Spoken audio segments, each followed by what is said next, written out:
আমরা আজকে জানব সচিন টেন্ডুলকারের জীবনী। ভারতের ক্রিকেট ইতিহাসের এক উজ্জ্বল নক্ষত্র হলেন সচিন রমেশ টেন্ডুলকর।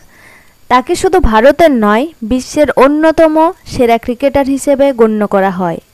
তার ব্যাটিং দক্ষতা, নিষ্ঠা, ধৈর্য এবং দলের প্রতি একনিষ্ঠতা তাকে ক্রিকেটের ঈশ্বর নামে খ্যাত করেছে। সচিন টেন্ডুলকর জন্মগ্রহণ করেন 24শে এপ্রিল 1973 সালে মুম্বাইয়ের এক মারাঠি পরিবারে। তার পিতা রমেশ টেন্ডুলকর ছিলেন একজন প্রখ্যাত মারাঠি সাহিত্যিক এবং কবি, আর মা রজনী টেন্ডুলকর ছিলেন একটি বীমা সংস্থার কর্মরত। তার নাম রাখা হয় বিখ্যাত সঙ্গীত শিল্পী শচীন দেব বর্মনের নাম অনুসারে। ছোটবেলা থেকেই সচিন ছিলেন দুরন্ত ও খেলাধুলার প্রতি অত্যন্ত আগ্রহী। তার ভাই অজিত টেন্ডুলকর প্রথম উপলব্ধি করেন যে সচিনের মধ্যে এক অসাধারণ ক্রিকেট প্রতিভা রয়েছে। এরপর অজিত তাকে নিয়ে যান বিখ্যাত ক্রিকেট কোচ রামাকান্ত আচারেকারের কাছে। আচারেকার তার প্রতিভা চিনে নেন এবং মুম্বাইয়ের শারদাশ্রম বিদ্যা মন্দির স্কুলে ভর্তি করান, যেখানে ক্রিকেট প্রশিক্ষণের দারুণ সুযোগ ছিল। মাত্র 16 বছর বয়সে 1989 সালে পাকিস্তানের বিপক্ষে করাচিতে আন্তর্জাতিক ক্রিকেটে অভিষেক করেন সচিন। সেই সময় প্রতিপক্ষের বোলিং আক্রমণে ছিলেন ওয়াকার ইউনিস, ইমরান খান ও ওয়াসিম আকরমের মতো কিংবদন্তি বোলাররা। প্রথম ম্যাচেই তিনি চোখে পড়েন নিজের সাহসিকতা ও প্রতিজ্ঞাবদ্ধ খেলার দ্বারা দিয়ে। তবে 1990 সালে ইংল্যান্ডের বিপক্ষে ম্যানচেস্টারে তার প্রথম টেস্ট সেঞ্চুরি আসে মাত্র 17 বছর বয়সে। এরপর থেকেই শুরু হয় এক সোনালী অধ্যায়।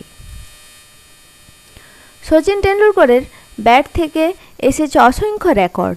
তিনি হলেন প্রথম খেলোয়াড় যিনি 100টি আন্তর্জাতিক সেঞ্চুরি করেছেন।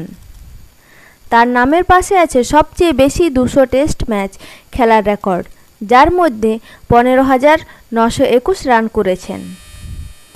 ওয়ানডে ক্রিকেটেও তিনি সর্বোচ্চ রান সংগ্রাহকদের একজন। তার সংগ্রহ ছিল 18,426 রান। 2010 সালে তিনি প্রথম ব্যক্তি হিসেবে ওয়ানডেতে দ্বি-শত রান করেন দক্ষিণ আফ্রিকার বিপক্ষে। সচিন ছিলেন একাধিক বিশ্বকাপে অংশগ্রহণকারী। তবে 2011 সালে মহেন্দ্র সিং ধোনির নেতৃত্বে যখন ভারত বিশ্বকাপ জেতে, তখন সচিন বলেন, এটা আমার 21 বছরের স্বপ্ন পূরণ। সচিনের ব্যাটিং ছিল কৌশলী, পরিপূর্ণ এবং ভারসাম্যপূর্ণ। তার স্ট্রেট ড্রাইভ, ব্যাকফুট পাঞ্চ ও কভার ড্রাইভ ছিল চোখ ধাঁধানো। তিনি সব ধরনের বোলারদের বিপক্ষে অনায়াসে খেলতে পারতেন এবং সব ধরনের পিচে সমান দক্ষ ছিলেন। তার খেলার শৈলী, বিনয় এবং মাঠের বাইরে তার আচরণ তাকে ভারতীয় জনমানসে এক বিশেষ জায়গায় পৌঁছে দেয়। তিনি হয়ে ওঠেন কোটি কোটি ভারতের ছেলে।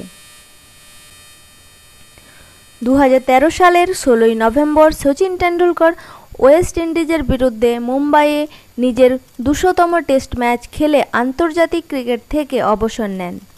সেই দিন ছিল কোটি কোটি ভক্তের চোখে অশ্রুসজল বিদায়ের মুহূর্ত। অবসরের পর তিনি লেখেন আত্মজীবনী প্লেয়িং ইট মাই ওয়ে, যা ব্যাপক জনপ্রিয়তা পায়। তিনি বিভিন্ন সমাজসেবামূলক কাজে যুক্ত হন এবং শিশু শিক্ষার উন্নয়ন, স্বাস্থ্যসেবা ও ক্রীড়া প্রশিক্ষণের জন্য কাজ করছেন। সচিন টেন্ডুলকর তার অবদানের জন্য বহু পুরস্কার ও সম্মানে ভূষিত হয়েছেন।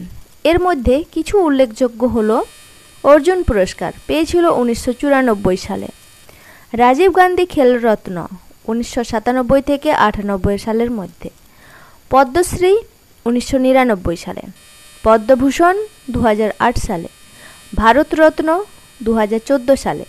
তিনি হলেন প্রথম ক্রীড়াবিদ যিনি এই সর্বোচ্চ অসামরিক সম্মান লাভ করেন। সচিন টেন্ডুলকর 1995 সালে অঞ্জলি মেহতাকে বিয়ে করেন, যিনি একজন চিকিৎসক। তাদের এক কন্যা সারা টেন্ডুলকর এবং এক পুত্র অর্জুন টেন্ডুলকর। অর্জুন বর্তমানে পেশাদার ক্রিকেটে যুক্ত আছেন। সচিন টেন্ডুলকর শুধু একজন ক্রিকেটার নন, তিনি একটি যুগ, একটি অনুভূতির নাম।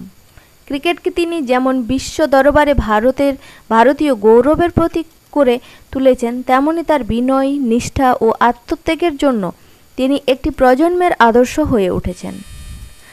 তার জীবন আমাদের শেখায় প্রতিভা থাকলেই যথেষ্ট নয়, পরিশ্রম, অধ্যবসায় এবং একনিষ্ঠতায় একজন মানুষকে কিংবদন্তি করে তোলে। সচিন টেন্ডুলকরকে এক কথায় বলা যায়, যেখানে ক্রিকেট শেষ সেখান থেকে শুরু হয় সচিন।